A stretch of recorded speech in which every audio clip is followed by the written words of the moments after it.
protect those in it. It had the help of immigration activists all along the way and was met by activists, as they came to the border. We spoke with Alex Mensing of the advocacy group Pueblos Sin Fronteras. We wish that the United States government were capable of accepting more than a few hundred asylum seekers at any given time, since we can certainly pick up more than 1,000 people in an ICE raid on any given day and deport them. But unfortunately, that's not the case. Hopefully someday that. So, Jean, what do you see happening here? What do activists and advocates want to have happen? What's possible? So basically, they camped out last night, and I haven't heard back from U.S. Customs and Border Protection or the Department of Homeland Security as to what kind of resources they sent and why it is that just before the caravan arrived, they ran out of space. But it looks like they're just going to be waiting. Hoping that they're going to be able to Meanwhile, there have been critics of the entire process. This morning, the host of Fox and Friends said these immigrants looked healthy. Even a pregnant woman scaled a sheet metal fence over the weekend. The host said the migrants are lawyered up. On the other side, there are people worried because there are children in the group. There are some couples with children who hadn't been married yet who got married right there at the border, knowing that they might all be separated. What's the sense of what will happen? Will they take the children and at least get them food and housing? What will happen? It's really unclear at this point. They were hoping that at least the most vulnerable among the group would be allowed to enter the port of entry. There was one woman in a wheelchair who was put at the front of the line, but she also is still waiting. So it's very unclear. One thing that is expected to happen is if these caravan members are taken into custody, what they were told by immigration attorneys is that it's very likely that they'll be separated from their children. We have seen an increase in cases of immigration and customs enforcement separating families. The Department of Homeland Security had said last year that they planned to do this, to separate families in custody as a way of deterring more people from coming. So a lot of the families who I spoke with about this potentially happening to them said, we are very frightened about this potentially happening to us, but at the end of the day, we would prefer our children to be safe from the violence that we're fleeing, even if it means that we're separated. Well, there was a Health and Human Services Department report last week finding that the agency lost track of nearly 1,500 migrant children from Central America that they'd placed with sponsors last year. They had shown up alone at the border, so we'll keep an eye on that. But meanwhile, you were there. What is your sense of whether these people are fleeing violence or, are healthy, lawyered up people? One of the reasons that these caravans are organized is because there are increasing reports of asylum seekers being turned away at the border. So one of the reasons that they join these caravans is because they hope that with the media attention and with the workshops that they receive from immigration attorneys, they'll be better prepared to deal with whatever happens when they come into contact with Border Patrol. But one of the things that's interesting is the Trump administration is depicting this caravan as a caravan of people who intend to enter the U.S. illegally. We did have reports from Border Patrol that some members of the caravan entered illegally over the weekend before the organized effort to present themselves at the port of entry. The caravan themselves have distanced themselves from those people, saying, we can't control everyone, and if people decide to separate from the caravan and cross the border on their own, there's nothing we can do about that.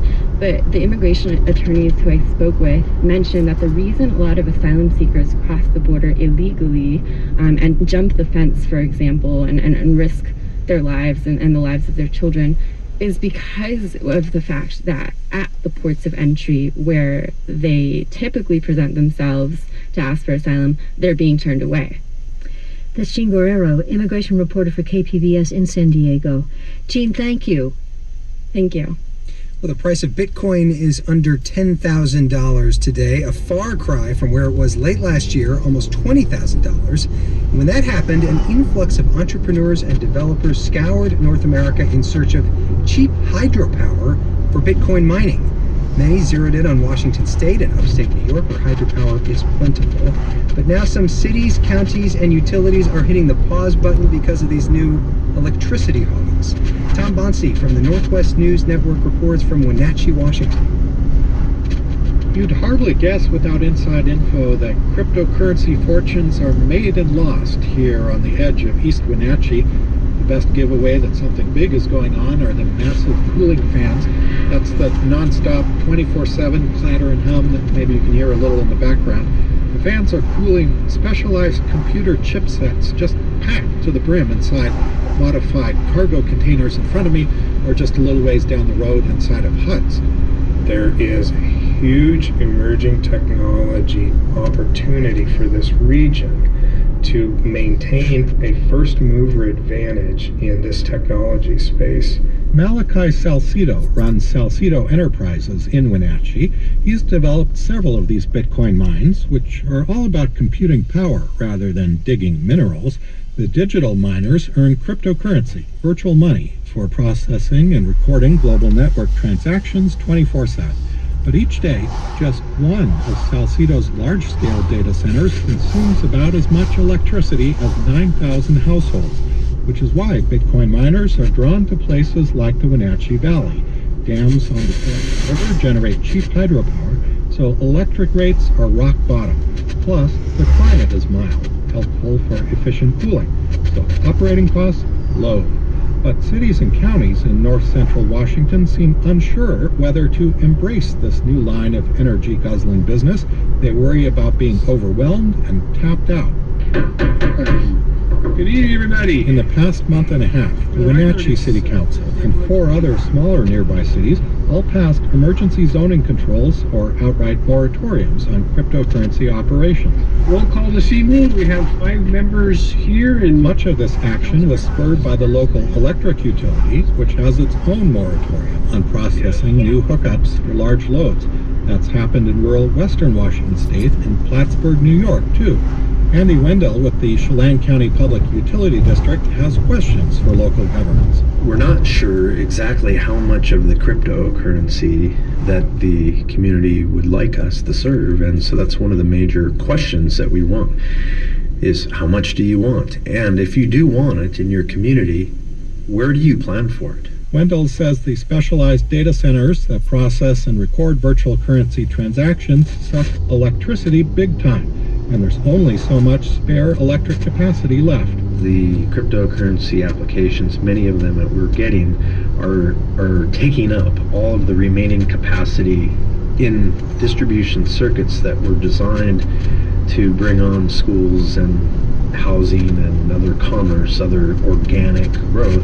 Chelan County Commissioner Keith Gaynor says it makes sense to take a time out before getting overwhelmed. We hope we're on the front end. We don't want to play defense and come, in a reactive mode. We'd rather be proactive. Lately, business representatives have appeared before Wenatchee Valley elected officials to plead for more flexibility as government tries to tame the Bitcoin boom. This moratorium really put me in a bad spot. Nick Martini of Half Moon Bay, California, wants to open a small Bitcoin mine in Wenatchee. I'd like to go into this experiment and I think do something that will actually be beneficial for Wenatchee, but I'm in a situation where I can't really win.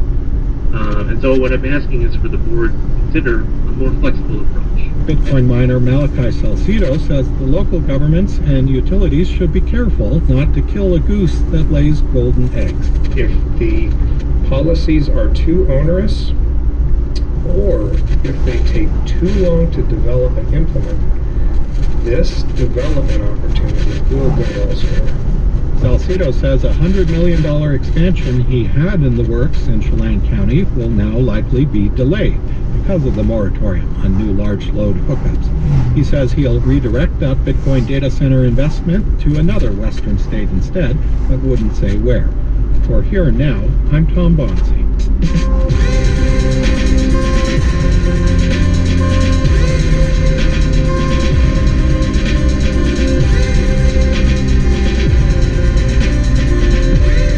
Stay with us. Lots more ahead. Here and Now.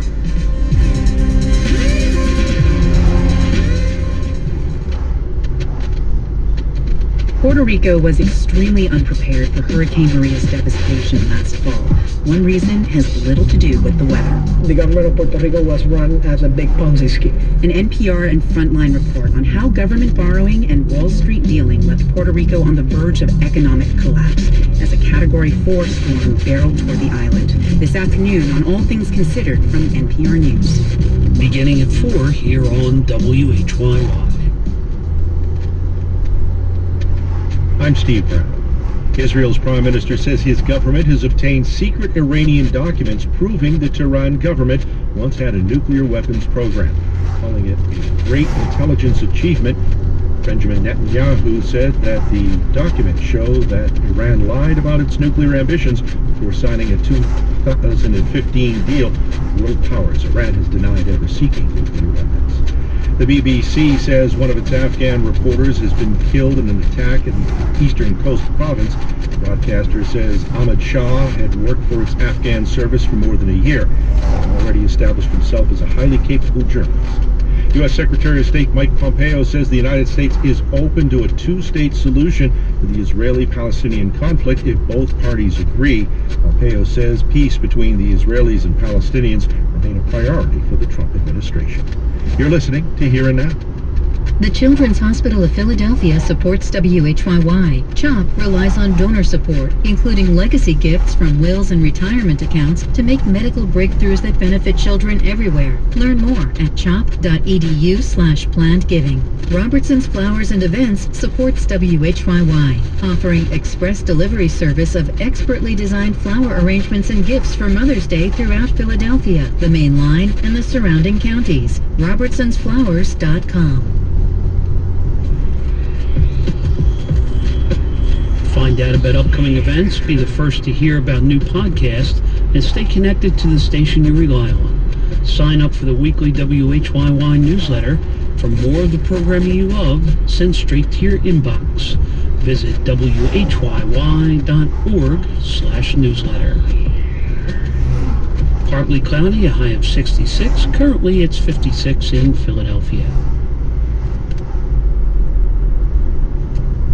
Funding for Here and Now comes from the listeners of WBUR Boston and GEICO, celebrating over 75 years of providing auto insurance for drivers across America.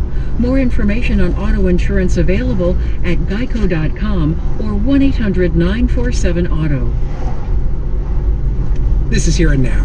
South Korea said today it will remove its propaganda broadcasting loudspeakers from the border with the North. The decision coming after Friday's historic meeting between the leaders of the two Koreas.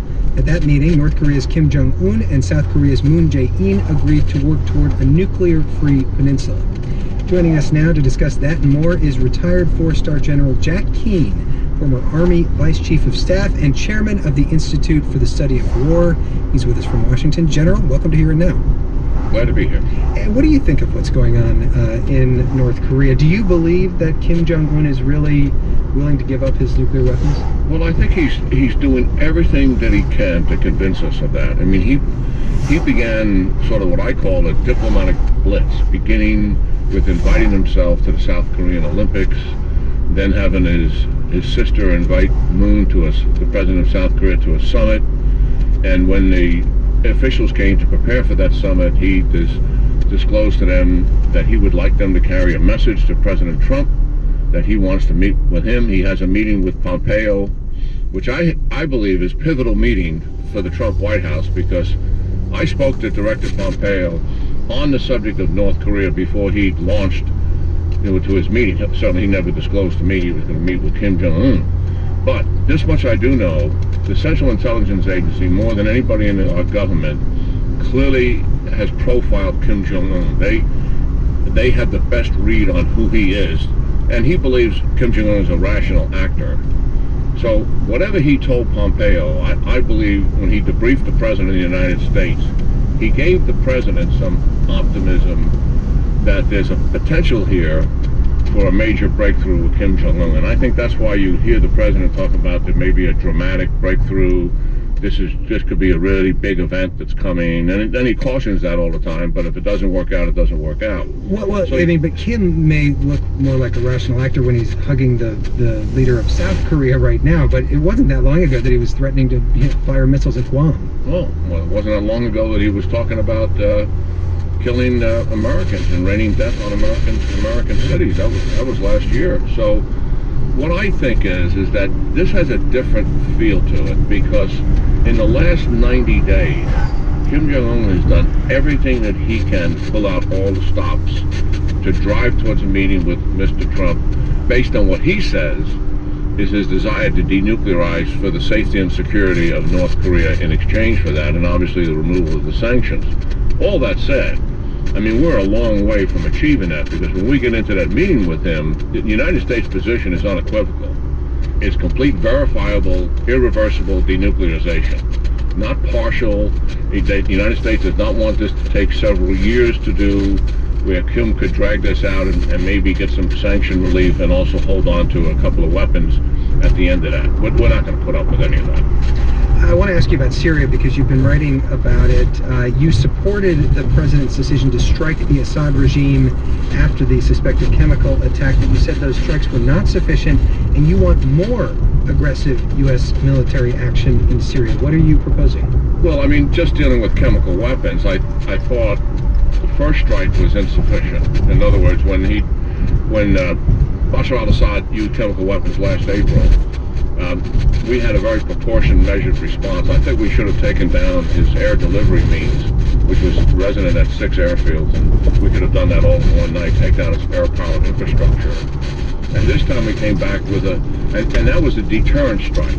In other words, so our audience understands, we were using that strike, measured and proportionate, so that he would not use chemical weapons again. A year later, because they had military value to Assad, that's his pattern of behavior, he did it again. Right. So obviously the first strike didn't work, and the second one was another measured, proportionate strike. I felt we absolutely should have done what we could to cripple his war machine, particularly all of his air power infrastructure on the second strike. So yeah, I think it's insufficient. As to the larger issue with Syria, the United States really doesn't have a strategy dealing with Syria beyond ISIS. When I look at the problem, I think we have to know where we are right now. We squandered many opportunities to be in a much better position than we are now. Russia and the Iranians have successfully propped up the Assad regime. That's just a fact, and we have to recognize that. And you think Assad needs to go, by the way? Oh yeah, absolutely. But we have to put a strategy in place, and it's a long-term strategy to achieve that end. What we could do is we've driven ISIS out of eastern Syria. We still have some more work to do there, because there's 2003 ISIS fighters still left there. And when I say eastern Syria, I mean east of the Euphrates River Valley. And what we should do is use that as a base of control, a control zone. Clear ISIS out of there and tell the Russians and the Iranians and the pro-Assad regime, stay west of the Euphrates River Valley. Don't come east of that, or you're going to be subject to be interdicted. Is that going to require a lot of American troops, though? No, it would not. I mean, Ambassador Bolton, the new National Security Advisor, at least is reportedly open to the idea of talking to the Sunni Arabs, our regional Sunni Arabs, and helping us with this problem. And they would be hopefully willing to put some troops in that area there to help provide security for that control zone. They would likely ask for U.S. leadership, and I think that would be appropriate. But no, we're not asking for a lot of troops there. What we are trying to do is build a Syrian Arab force, not a Syrian Kurd force, in that area. And that would begin to give us some leverage dealing with the Assad regime. I also think, although we've squandered much of the opportunity, the Syrian moderates are still in southern Syria, and we could begin to reinitiate an aid program to them in terms of weapons, etc. We've got to recognize that what the Iranians are about here, they run the war in Syria, and they run the ground where their generals, 4 or 5 of their generals have been killed doing this, and they do it through their proxies, the Hezbollah. And they're clearly conducting a military buildup in southern Syria to encroach on the Israelis. They really want to put in there covert missile and rocket bases like they have in Lebanon, so that they can overwhelm Israeli air defense systems by attacking them from multiple directions. That is clearly their intent, and the Prime Minister of Israel is quite concerned about it, and he's not going to stand for it, and that's why he's conducting these attacks. But the regional Arabs have never, ever made a commitment to help us because we only wanted to use them against ISIS. And they've always seen the problem is Assad. So I do think there are still some things that we can do to gain some leverage, albeit limited leverage to be sure. But is there appetite for that right now? It sounds from what President Trump is saying like he would rather just pull the U.S. completely out of Syria.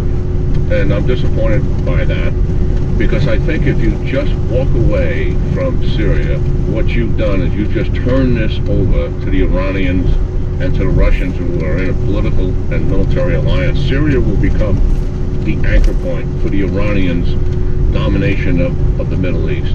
They dominate, control Lebanon. They are dominating most of the control in Syria. They have huge political influence inside of Iraq. They began the civil war in Yemen. They toppled the government there, which was friendly to the United States, with a single purpose in mind, is to dominate and control Yemen.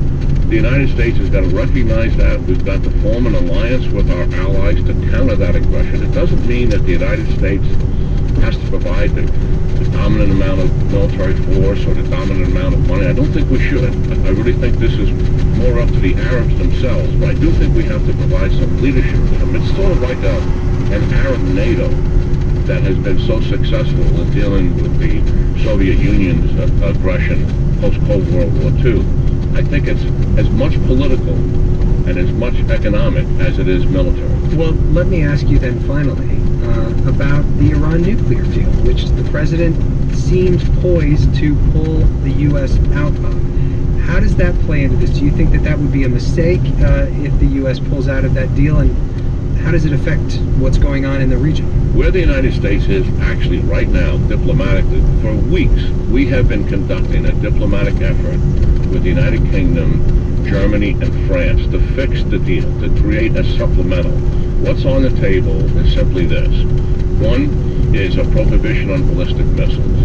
Two is access to secret research military sites where we believe there's a possibility of technological advancement on nuclear weapons is actually taking place. And it's not part of the JCPOA or the so-called nuclear deal. The third thing deals with the sunset clauses. And the sunset clauses means in 2025, Iran can have a nuclear threshold capability, which means close to a nuclear weapon, and by 2030 they have a clear pathway to a nuclear weapon. The United States position is we want to keep those restrictions on indefinitely and not have them sunset in 25 and in 30. Initially, the Europeans accepted the first two, and they collectively have pushed back on the third one. If the French come around on that, I suspect there'll be considerable pressure put on Germany and the United Kingdom. So that's where Iran would have to agree to that too. They'll do it regardless of whether Iran agrees. They'll come to Iran, put that on the table, and threaten them with renewing sanctions if they don't agree with it. Iran has a choice at that point. They can walk away from the deal, but now they're walking away from the deal. The people that know this regime believe while the economic benefit from the nuclear deal isn't as great as what the Iranians imagined it would be, it is beneficial to them, and it's likely they would stay in the deal because of the economic benefit to them.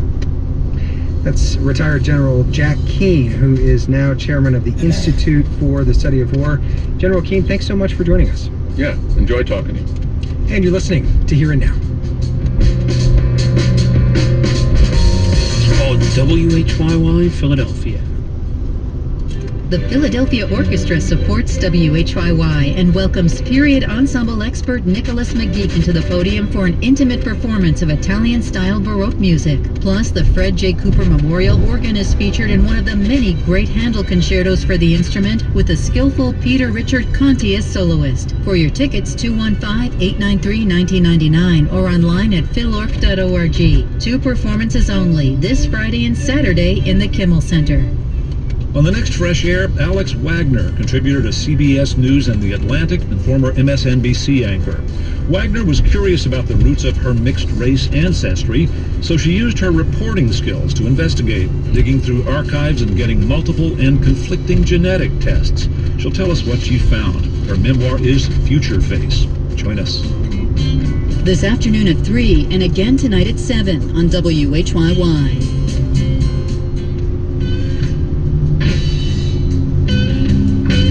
WHYY Summer offers emerging high school journalists the opportunity to build their portfolios and gain real-world experience. Registration is open now. Visit whyy.org/summer. Partly cloudy, peaks of sunshine. Haven't seen any of those peaking out yet.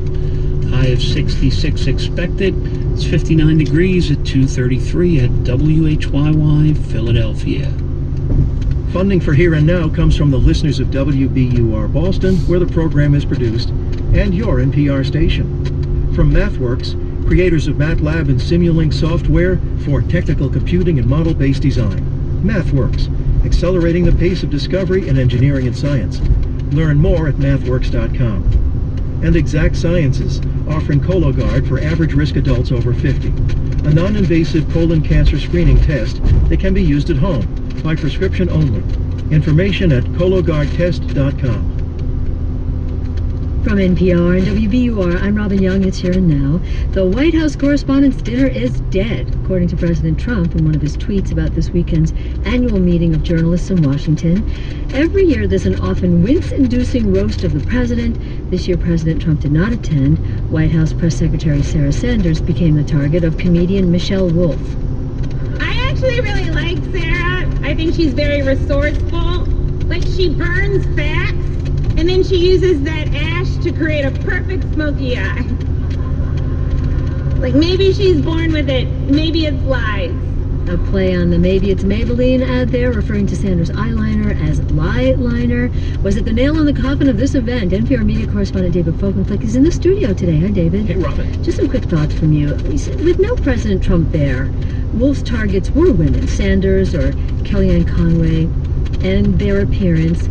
Do you think that made it more uncomfortable for people? You know, Maggie Haberman of the Times tweeted out she was impressed that Sanders didn't walk out, but then you had 1996 Don Imus talk directly to a stone-faced Bill Clinton about extramarital affairs. So it's happened before. Oh, it's happened frequently. The whole point of, if you are going to invite an actual leading-edge comedian into one of these dinners, the whole point is that people in the room treat it like a roast, but now it's televised and has been for some years, and not simply on C-SPAN. Cable news sees it as essentially free weekend programming. So suddenly you realize you have a broader audience. So you're watching correspondents and anchors and executives having to decide. You're watching it play out on their faces in discomfort, having to decide whether A, they think something is funny, and B, whether they want to be seen thinking something is funny. And so, you know, she's doing clearly at times quite profane, provocative roast. I didn't think that the things said here were much more sharp-edged than things said in years past. Well, she went after the left as well. She said Democrats. She said it's hard to go after Democrats. They don't do anything. And CNN, she said, the most useful information on CNN when Anthony Bourdain tells me where to eat noodles. But others have said, Donald Trump has said far crasser things about women, so it's a little hypocritical. But bottom line, do you think it's dead? I think it's really a question of this is the age of Trump. First off, I think it's valid to question whether these things have outlived their purpose in this realm. They want a slightly outrageous, cutting-edge figure because they want to draw celebrities, they want to draw people to come. It raises money for the scholarships they do. It helps fund the association itself. And they raise some, shall we say, auxiliary awareness to questions of the First Amendment and reporting. Right now, you have an administration that's not having tension with reporters doing their constitutionally defined role of holding government officials accountable. You have them in open rhetorical warfare and Trump trashing the very idea of reporters holding him accountable. So, this is a spectacle that has degenerated into a farce, that has degenerated into, a Mobius strip. The president and the administration has justified things that he has said to such an extreme that what Michelle Wolf did, as offensive as some people legitimately may have found it, doesn't even compare. Well, but briefly, David Folkenflik, by the way, many don't attend. The New York Times stopped attending in 2008. But if it's canceled now, wouldn't that be seen as acquiescing to a president who's questioned First Amendment rights and the rights of the press? Well, I don't think a dinner has to be canceled. I'm not even sure that this version of it has to be canceled. I just don't think it works in the current form. I think Trump wants to be able to find a victory. This is an entertainment realm in which he's made it a question of himself versus the press once again.